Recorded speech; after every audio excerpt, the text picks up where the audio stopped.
All right.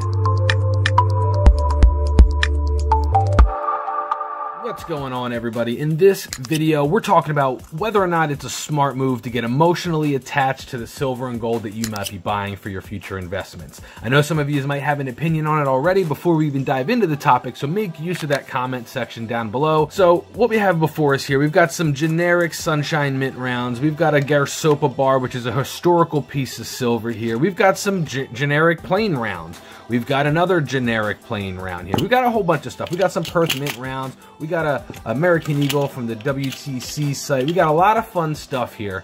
Now, some of the stuff, me personally, I am quote-unquote emotionally attached to, and that's the topic of today's video. I want to know in the comments below if there are some silver or gold pieces that you might be emotionally attached to that you think might kind of hurt you later down the road when the time comes to sell. Now, in my opinion, I don't think it's very smart to get emotionally attached to your silver and gold pieces. That doesn't mean that you shouldn't like what you're buying and enjoy the things that you're buying. That's not what I'm saying. What I'm saying is falling in love with a coin where you, like for me, let me just show you guys this Garsopa bar. This Garsopa bar is a piece of history, and I am a history nerd. So you mix in some silver, which I love, you mix in some of the history, which I love, and this to me is a perfect recipe for me to fall in love with something, right? Now, as an investment, something that you're essentially gonna sell at some point, having that emotional attachment is not the smartest thing. Now, I am in love with a few of my pieces here. Yes, that is true, but when it comes time to sell them, guys, I don't think it's gonna affect me negatively because I know realistically where I should be selling these things and what dollar amount that I'd like to get for them. Now, when you fall in love with a coin, what that tends to make you do is overpay for that coin when the time comes. Let's say that you wanted to acquire a piece like this for your stack. Now, if a World Trade Center recovery coin is something that you're interested in, the premiums on these are through the roof. I mean, you're looking at $150+ as of today to buy a 1-ounce silver coin that otherwise is just a regular old American Eagle. But because it has a little bit of history behind it, there's that extra value. There's that reason for you to fall in love with that coin and get emotionally attached to that coin. So when you fall in love with these pieces, first and foremost, you might be overpaying right out of the gate just because you want it. You want it so bad that you're willing to spend the extra money for it. And if this was a business transaction, that is not a smart thing to do. You should be looking at the ones and the zeros, and that is it when it comes to an investment standpoint. But that's a lot easier said than done. We want to have a little bit of fun when we're stacking this stuff. We want to have stuff that's cool to look at, like the Perth Mint rounds that I bring these up in every video. The Perth Mint rounds are one of my favorite series to collect because the premiums aren't crazy. Yeah, there's a little bit of premium there, but the designs change all the time. There's tons of different stuff out there, and it makes it fun to collect and invest. If this is something that you're like new to, maybe you're just dipping your toe in the water, I'm telling you right now, don't get emotionally attached to anything. Look at getting as much silver or gold as possible, as cheap as possible, right?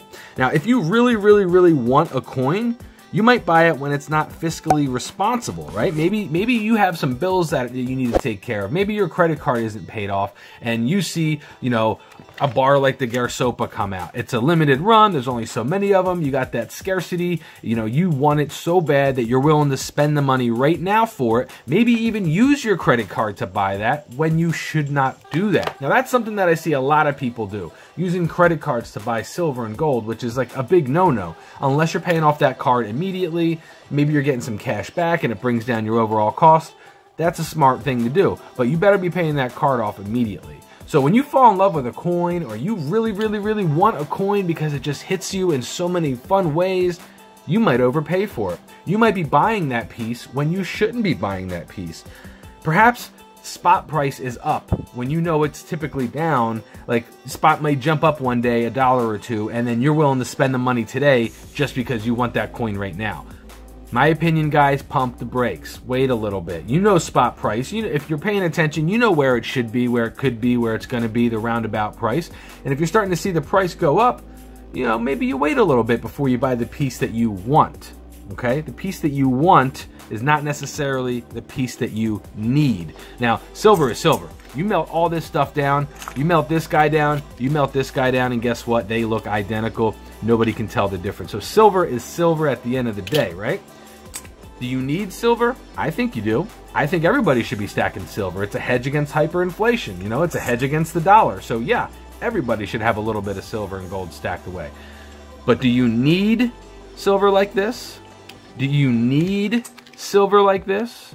No, you don't need silver like that. You can take a million of these little rounds just the same as a whole bunch of these guys. You know what I mean? Keep it simple when you're just starting out. Try not to let your emotions get involved whether you're buying or selling it, because that's going to take me into my next point here. When the time does come to sell a piece that you're emotionally attached to, you're going to have a harder time letting that thing go, especially for what it's really worth, because what a coin is really worth and what you're willing to sell it for are completely different things. Now add in the extra bonus there of you being emotionally attached to it where your heart just can't let it go. If that's the case, you're going to expect more money for that piece. You're going to expect somebody else to spend as much money as you did because maybe they want it like you do. Not always the case, guys. It's not that easy to sell something for a much higher premium simply because you think it's worth that much money. I see it all the time, not just in silver and gold. Look on Craigslist. Whatever you're into in your world, you may like bicycles, you may like car parts, whatever it is. Look up on Craigslist or eBay and you're going to see a whole bunch of people selling items way overpriced simply because they're emotionally attached to it and they think that it has more value than it actually does. And that's a big, big problem when you're talking about investing in gold and silver, specifically for your future. Because your future self, guys, they're selling this stuff. The you in 20 years is going to be selling all of this stuff to enjoy the life that you've built for yourself at that point. So when that time comes to sell, you might want to make sure that your heart is not tied to some of the pieces that you got here. You know what I'm saying? There's a fine line between wanting and needing silver and gold. With all that said, I do want to say this. You absolutely should enjoy this journey. Enjoy this ride. Have fun collecting this stuff. But don't kill your pockets. Don't overpay now for something chances are you're not going to be in love with in 10, 15, 20 years. Maybe you don't have any children right now. Maybe you're planning on having some children. Think about what you like and what your wife or your significant other might like. They're not into the same stuff as you. So same thing as to say that your children may not be into the same stuff as you. Look, I'm going to show you some of the pieces that I'm emotionally attached to right now, and I'm going to explain to you the thought process behind why I bought them. So the very first coin that I ever bought here was a 1983 Engelhard Prospector coin, okay? This is a generic round. There's nothing special to this coin. You can buy these a dime a dozen all online for like $20 to $22 or less, right? There is nothing special about this coin. Now, when I purchased this coin, I paid exactly spot for it a few years ago, so I did not overpay for this coin. I wasn't emotionally attached to it at the time. I specifically bought this coin because it has my birth year on it. Not a big deal, right? Today, fast forward a few years, this coin does have a little bit of an emotional attachment to me. This coin would probably be the last coin that I would sell simply because it was the first coin that I bought. So keep that in mind. You know, that's just me. You might look at this prospector and say, oh, that's no different than a Sunshine Mint round, right? These are no different than each other. Exactly. You are 100% right.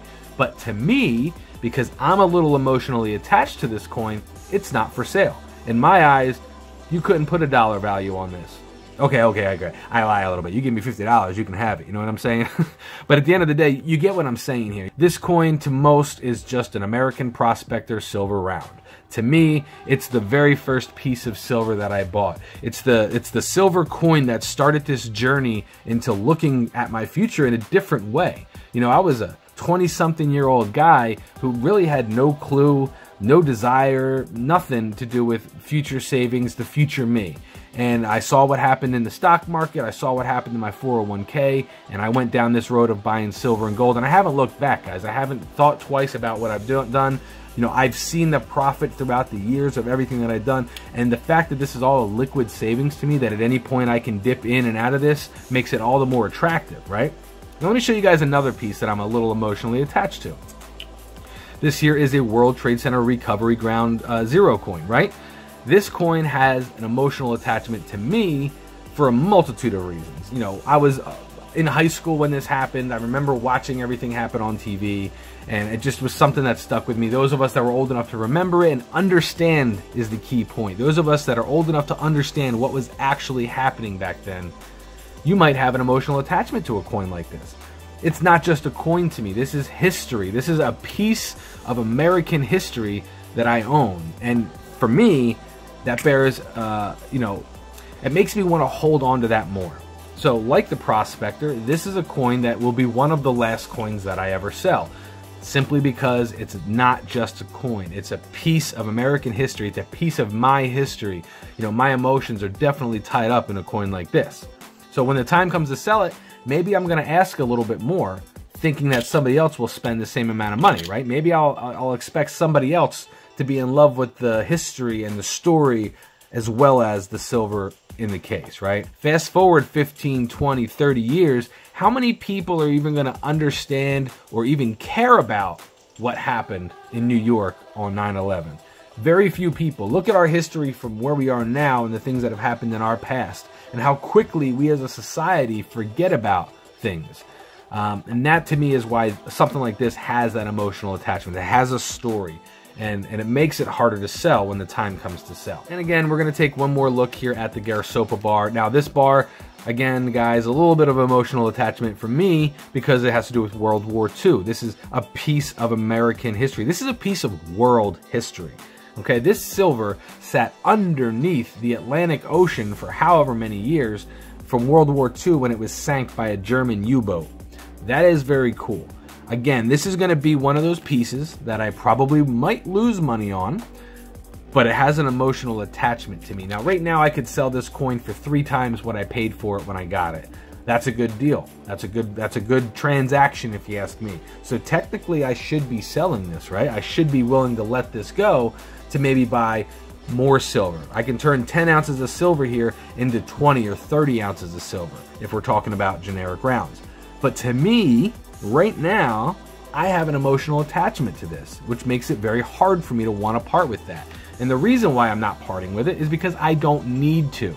The same reason why I don't need to buy this in the first place, I don't need to sell this right now. But when the time comes that I do need to sell this, am I going to have a harder time letting it go? Probably yes. And I want to know what you guys think. Do you think you're going to have a harder time letting go some of the pieces that you're emotionally attached to? And with that, I want to ask you guys, what pieces, if any, are you emotionally attached to? Put your comments in the comments below. Let me know where you guys stand as far as wanting silver and needing silver and buying the stuff that has a higher premium simply because your heartstrings are getting tugged, right? Comment down below. I want to know what you guys think about this. So guys, enjoy the journey. Enjoy learning about all these pieces. If you do find yourself wanting a piece of silver, make sure you do some research. Find out. Does it hold its premium over time? Is this Garsopa bar going to hold its premium over time? Are there a lot of people right now who want this coin? Is it in high demand right now? Or this bar, rather. If it's in high demand, you're probably going to even pay more for it because everybody else wants it. The supply and demand. It's this basic stuff, guys. When you're looking at coins like the Perth Mint, which I love bringing up, they make over 300,000, 200,000 of these every single year. So there's an ample amount of these out there, but they still make it fun to collect. The designs change every year. You know, you got a series that you can build. You have different sizes that you can build. You can have a half ounce, the 1 ounce, the 2 ounce, the 5 ounce, the 10 ounce, so on and so forth, guys.